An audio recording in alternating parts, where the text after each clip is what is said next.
Hello, in this video I will show you how to insert paperclip symbol in MS Word.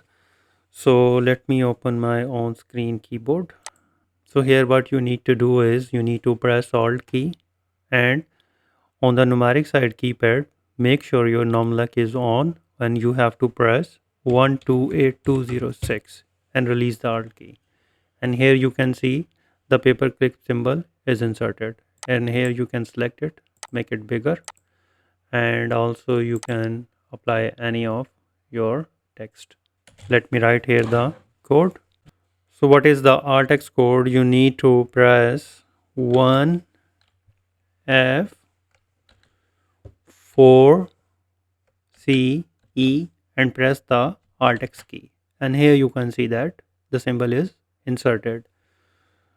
Let me write the alt text code here. So I hope you have learned that how to insert paperclip symbol in Microsoft Word. So if you think this video is helpful, please support my channels. Thanks for watching.